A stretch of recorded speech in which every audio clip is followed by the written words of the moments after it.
I always like to have figureheads around, a sort of good luck symbols.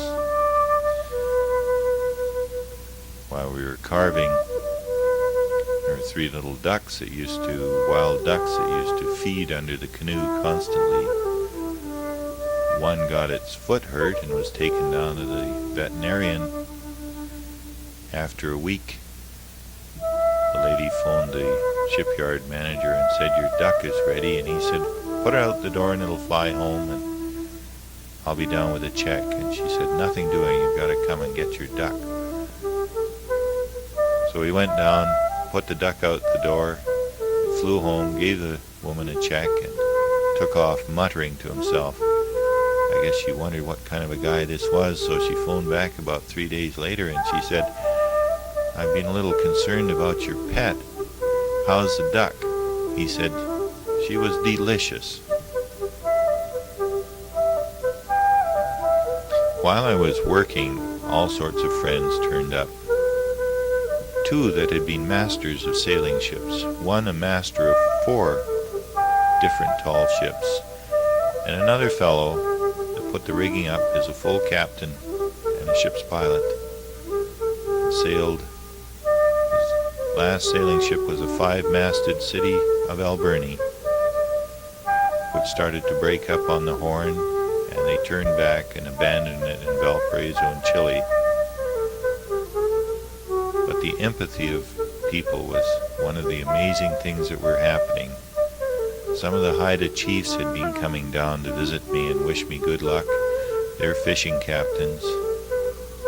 One of them said to me, "I want to pat your canoe for good luck." And I said, "Gee, that's just great. Go ahead." And he was patting it, and he said, "Doggone it, so that's what a Haida canoe looks like." The containers that were immersed in the secondary hull were the front containers, our old Greek olive containers, and they were to end up having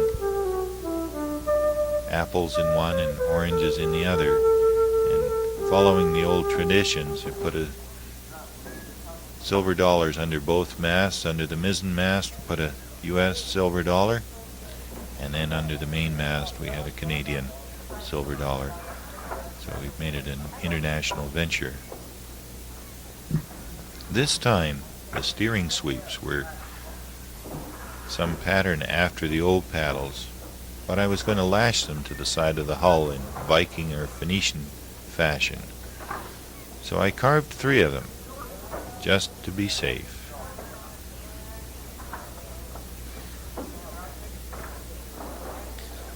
We had square sails, but we're changing the rigging with the thought that possibly the canoe might have to be sailed back, which is a very, very difficult job from Hawaii. You head up the Carrizo Current almost up towards the Philippines and then turn across the North Pacific.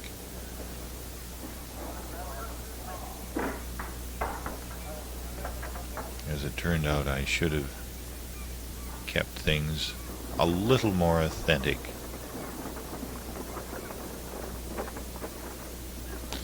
We had a good day for launching. Here I was, all full of concern. I put copper paint on the main hull because I had heard of a Chinese junk coming across the North Pacific in 1974, had sank halfway over when the hull was riddled with sea-boring torpedoes. Some of the carvings are patterned after museum pieces.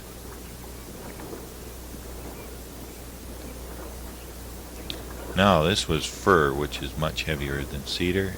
I have to keep my fingers crossed because the waterline was done by guess. I hoped that it would be well above the water. And on this one,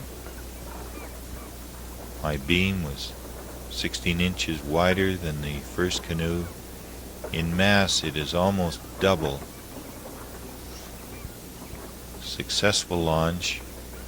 2 weeks before departure, a chap who's been sailing for 7 years and just loves to be out in the Pacific came along. He had just brought a 51-foot boat back from Taiwan that had air conditioning, deep freezes and what have you. And here he was, so enthused about his opportunity to come along on a primitive craft. He turned out to be an absolutely ideal crew member. The third member is Karen Lind, who is an anthropology professor at Capilano College in Vancouver.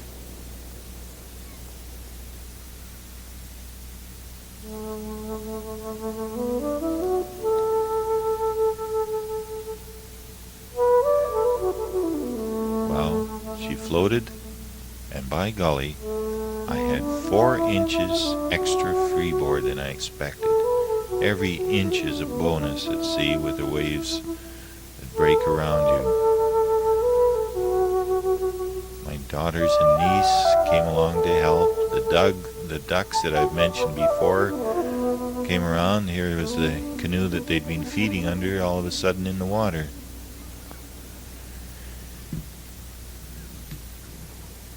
With any boat, the last minute details and work can be double what you expect. We were putting together on board 97 gallons of fresh water. I expected maybe this would be a 50-day trip, and over 600 pounds of groceries. They were cataloged as to meals, so that we sort of could look up in a book and expect to see our exact meal weeks ahead of time. Marvelous thoughts. The containers did hold the food dry, but we may have had one actual meal because conditions later were to make it impossible to follow our carefully written out schedules.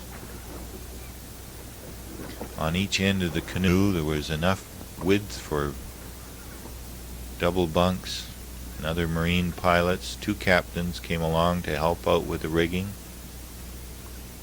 They would just show up and help out. I couldn't find sailmakers' kits, and all of a sudden there was a chap leaning over the boat with a ditty bag filled with sewing palms and what have you. How he knew I needed those things I don't know, and before I could turn to thank him he had disappeared. We took a 9.5 horsepower outboard. When I went to buy gasoline for it, I found that my tanks were already filled and there was no charge. The media had discovered the Orenda, and 3 psychics independently had decided that May the 14th of 1978 might be an appropriate time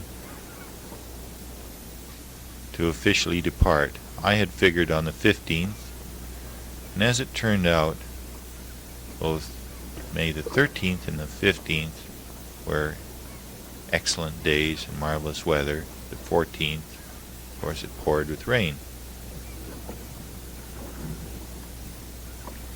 During my experiments with the secondary hull as a vessel by itself, I retried the ancient sails, a sort of sprit sail or lug sail.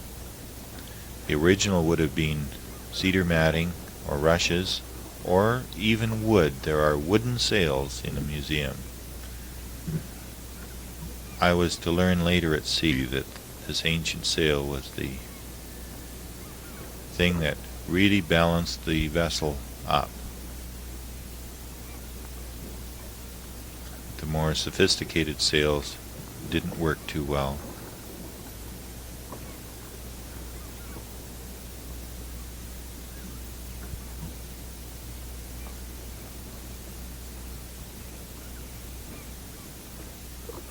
I even had figureheads carved for the tops of the masts, and off the first voyage I had saved those figureheads, the black eagle and the beaver, and I wanted them along for good luck on the second voyage.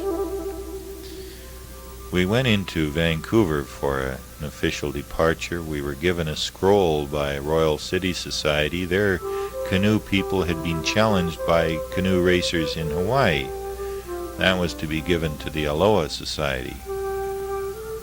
After being in Hawaii 2 weeks, I discovered there is no Aloha Society, but that's all right. The Polynesian Voyaging Society got that.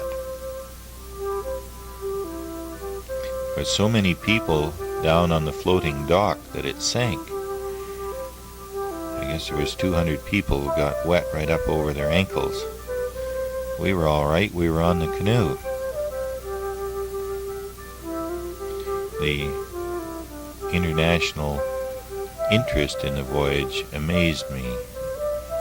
There were people in from all over the world to have a look at the canoe. So off we went. There must have been up to 50 boats came along with us. Some of the last well-wishers were to come along with us and get off after traveling a distance of about 8 miles, and then we'd be pretty much on our own.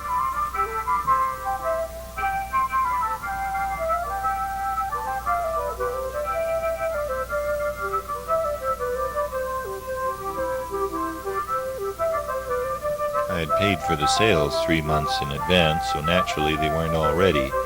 But we were going to cruise down through U.S. waters, through the San Juan Islands, stopping off here and there at marinas. If we needed any extra supplies, they would have been available.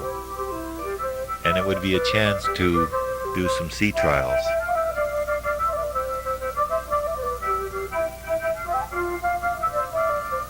Because I didn't have 10 paddlers, we were going with a small outboard, and when we hit U.S. waters, we put their flag up.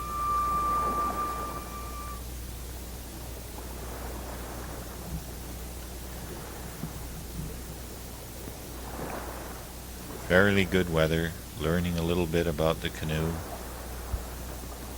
And we just kept heading south, a distance by water of about 200 miles to Seattle.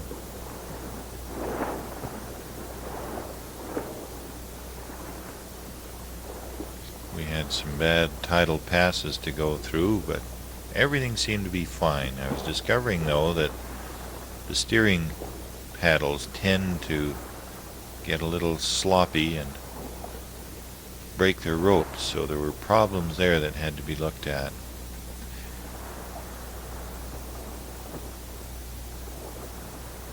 There were official welcomes in Seattle. Gerhard, the navigator, had left his 51-foot boat there, so we had a look at it, and off we went. An old tradition has a pink tattoo on one's knee being good luck, but Karin put a patch on instead.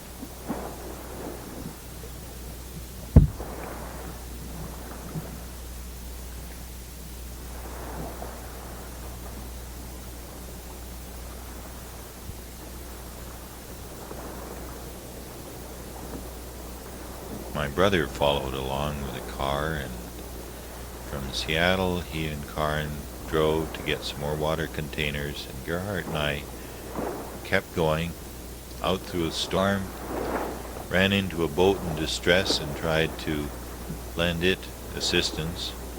We had a small radio. It didn't seem to work. We thought, well, it's too close to civilization and there's interference, so we won't worry about it too much. But we kept trying every day, but we just couldn't seem to get any reaction out of the thing. And then after traveling for a couple of days and through the night, we ended up in Port Angeles, and at that point our last sail was delivered. So for the first time we had all sails up. Wind filled them. I turned to see a huge smile on Gerhard's face, and the canoe felt just beautiful pulling away ahead of the wind.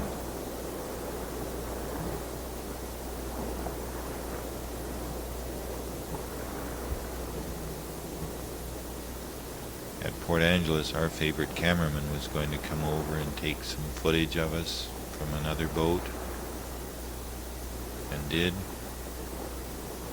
We spent a few days there. There was a fellow came down to the dock with a very game leg and talked to me for a while, and I said that I'd wished that there were wooden pulleys and what have you on the vessel instead of steel, but you just couldn't do everything. He went home and spent 6 hours carving me one and hobbled down the next day to give it to me. Those sort of things were happening constantly. I was absolutely amazed at the reaction of people. We went past one of these super tankers that I had found out takes 5 miles to stop when they're underway at sea, or 1 mile to change course. A little worry at night in the open ocean seeing these things out there.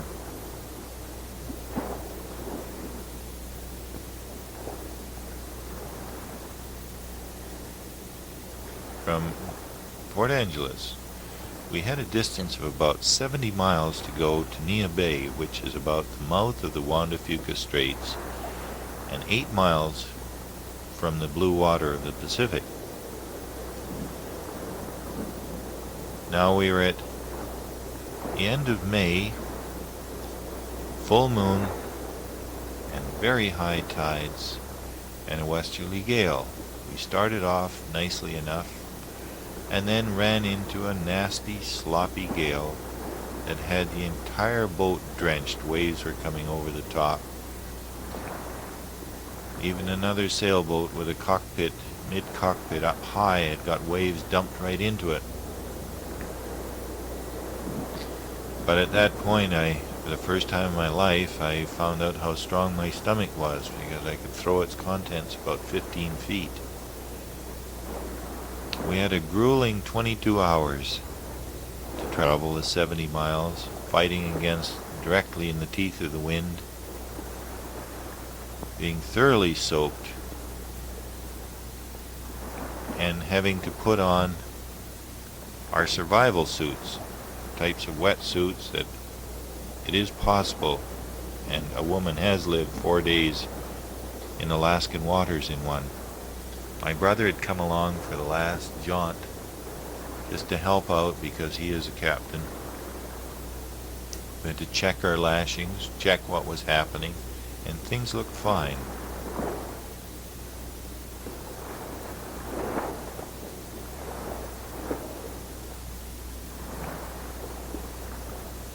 Then after going through the night, very bad storm, we tied up at Nia Bay. 2 of the Nakaw people came in a small dugout to say hello. The response of the people was marvelous. We went across a spit of land and for the first time had a look at the open ocean.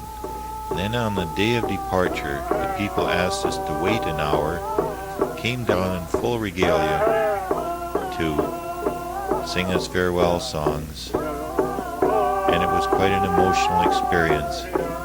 One of the old ladies was 83 years old and couldn't make it down to the dock because she was so old, but when she came by me, she looked at me and winked and said, "Did you notice? I put on lipstick this morning. I wanted to look sexy for you."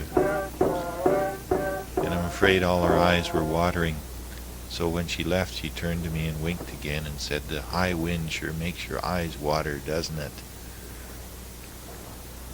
So off we went, 3 of us on board, 8 miles to go, and then we'd be out in the Pacific.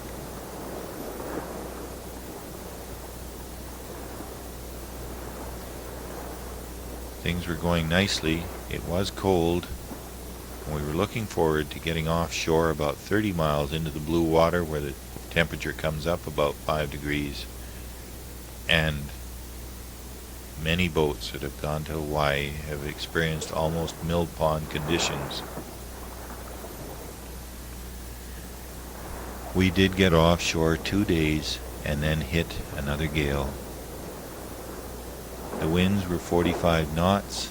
We had waves again 20 to 35 feet high. And I watched the Orenda literally getting hammered.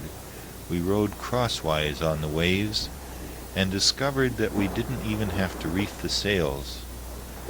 The forces were huge. There were waves crashing over the bow and stern, but things seemed to be standing up rather well. We were also holding under the flight path of an airlines to radio to them, but our radio just refused to work decently. After 3 weeks in which I was sick, unable to film, we hammered our way against a 45-knot gale that put 17 boats out of 39 out of commission that were going with it on a race between San Francisco and the island of Kauai. We ended up at the end of another 21 days in Santa Cruz, south of San Francisco in California. There we literally had to carry Karin off the vessel. We got a motel and waited for 9 days, and at that point we figured we might still be at sea another 45 days. So Karin went back to prepare her fall lectures and traded places with a fellow who said he was commissioned to do an article by a magazine.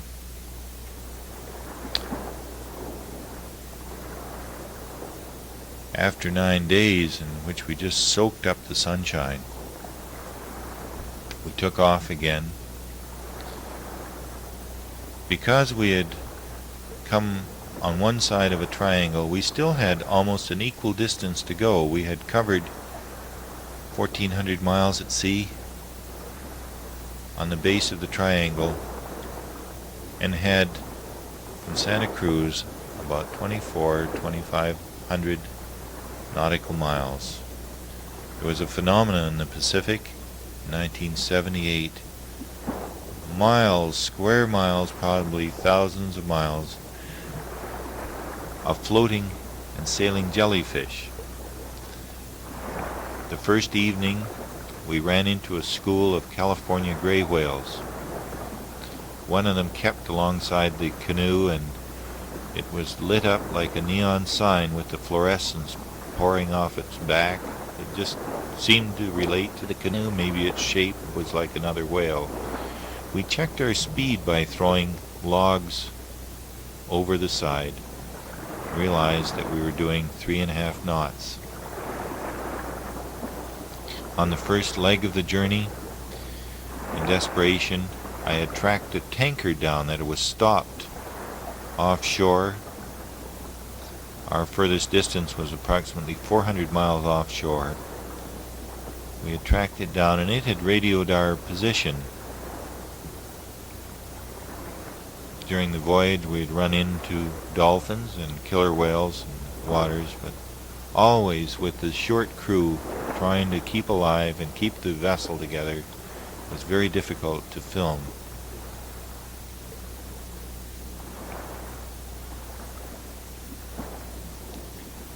We started picking up flotsam. These glass balls make loops in the North Pacific, catching the crucial current from Japan over to the northwest coast of America, down and around to Hawaii.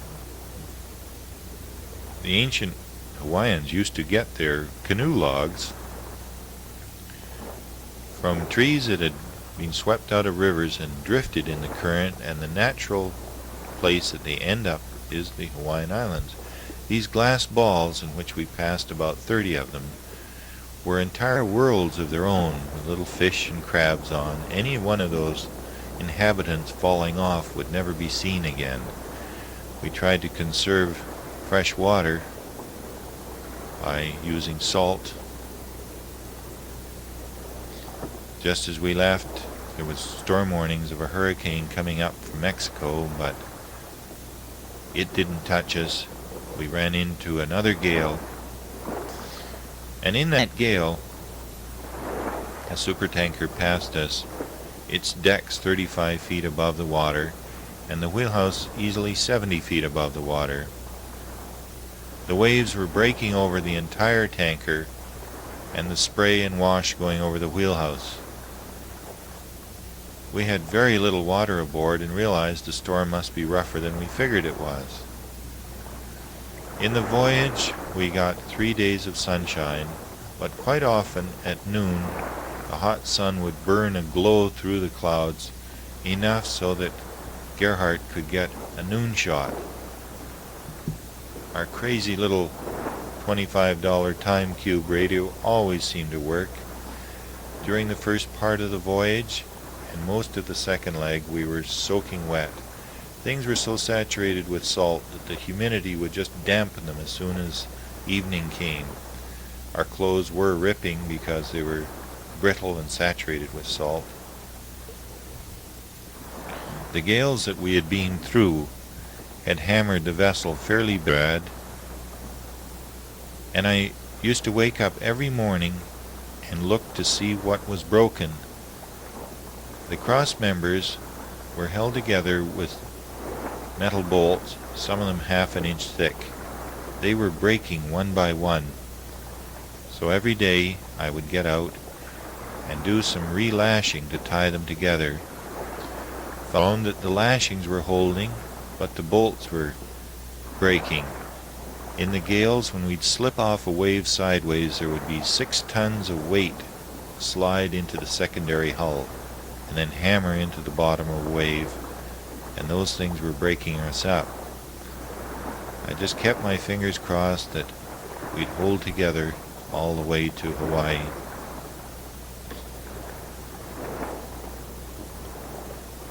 In the mornings, where one pole rubbed against another, there would be little puddles of wood dough left. Fear at night that we just after a while forgot about was getting run down by a ship. I thought, well, if it's going to happen, it will. We discovered that this hull was amazingly seaworthy. The freeboard was about 16 inches, as against 9 with the first hull. And at no time in the highest gales, with the waves breaking over things, did we ever have more than 6 inches of water in the hull. Mind you, you might wake up in the morning and the pots and pans would be floating, but it did seem to hold together fairly well. At night, whoever was on the helm would be told to pretty well hang in there and not travel around the vessel too much, because in trying to pick up these glass balls, in which there were easily 30 of them, we discovered that if one went past the hull, there was no possible way of turning around and getting it. Even with the 3 of us manning the vessel, in the clear daylight, we never were able to pick up one of the floating balls at any time. We had got several plastic ones, but always they were spotted far ahead and then scooped up with a net on our way past. We also discovered sailing characteristics that were a little odd, and realized that we should have been a little more authentic on the sails.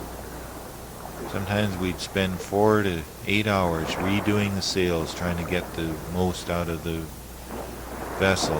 When we hit the trade winds, we started to pick up flying fish and the mahi-mahi. We caught a couple of them, ate one, very delicious, and then threw the other ones back and stopped fishing.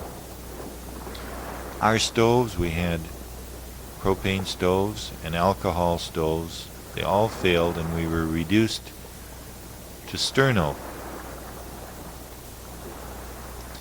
To save fuel, we decided on having 2 meals a day, 1 pot of food in the morning and 1 in the evening.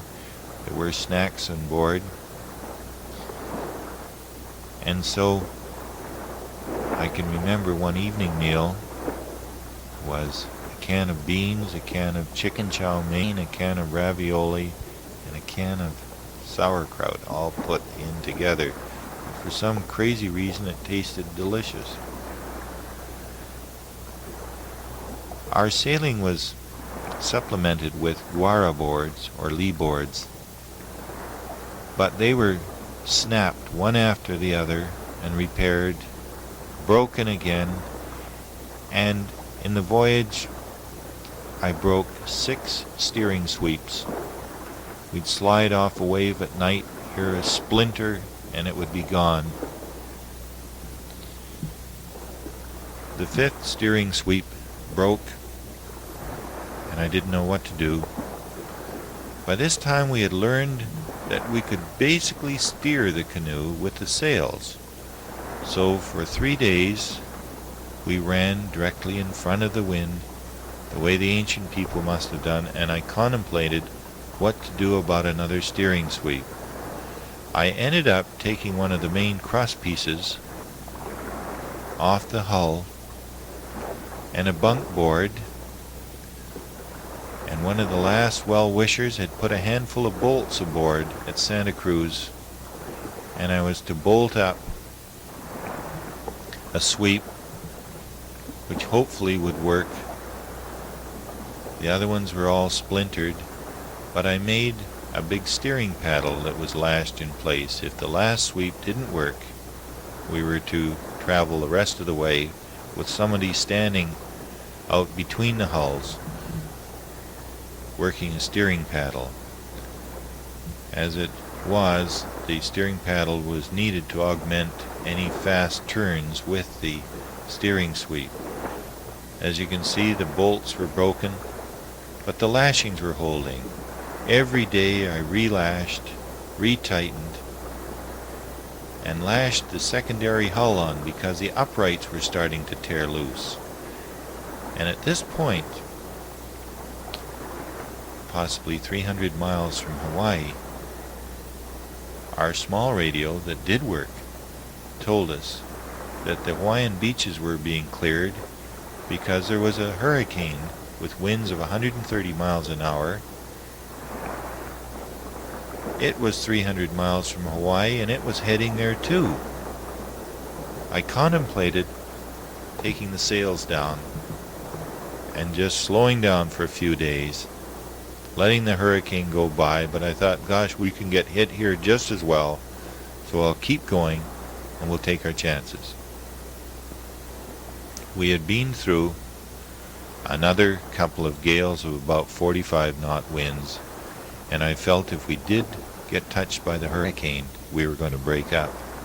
So I got one 5-gallon container of water, relashed it, and one emergency food container. I thought if everything is splintered and broken up, the wood will at least float, and if the theory is correct, the winds and currents will end us up towards Hawaii. We had tried our radio several times, even sent out maydays just to get attention. There was one search boat missing off San Francisco. We felt that if we had found its position, we might be able to aim for it. And about 300 miles from Hawaii, we heard a report on our small transistor that a tug had sunk. An aircraft had picked up their emergency beacon. There's a terrific danger of getting lost behind a boat. Gerhard insisted on doing this. I told him, well, in case we lose you, I'll take a last picture of you. He did grab our trailing rope, but it was so slippery from being in the ocean that it started to go through his hands. Our mainsail was down, but we were still making speed. And that's the first and only time that he did that. We would get a saltwater bath by just sitting on the secondary hull, and in storms and gales, when Gerhard and I would be out repairing a sail, we would find we were totally immersed.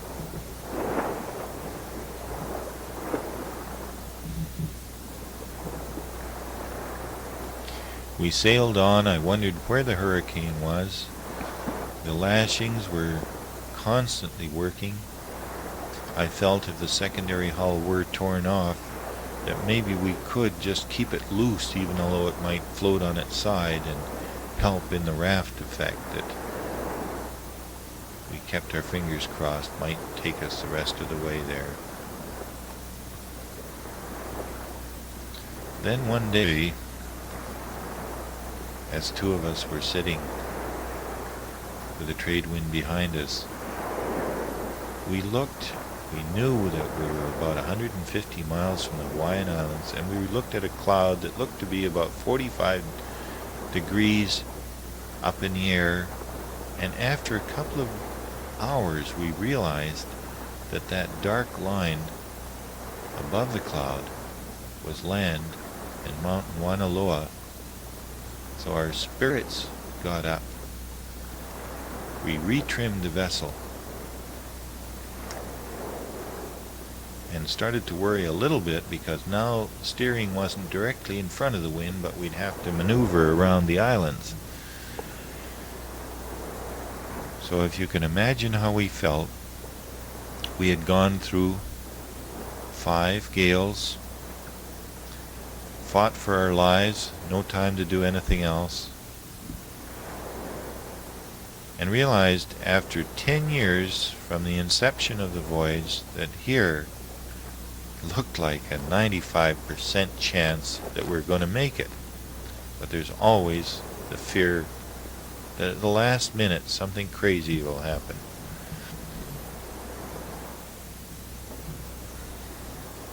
We had to retie things. I re-rigged the sails, relashed our last steering sweep, and realized if it broke now we could still do it with the paddles to get in. Things had worn out at sea. There were fastenings let go. We were a little wobbly, but still sailing fairly well. Now, when we left Santa Cruz, our projection was 45 days to get to Hawaii, but we were on our 26th day and had sighted land. I didn't know what to expect. I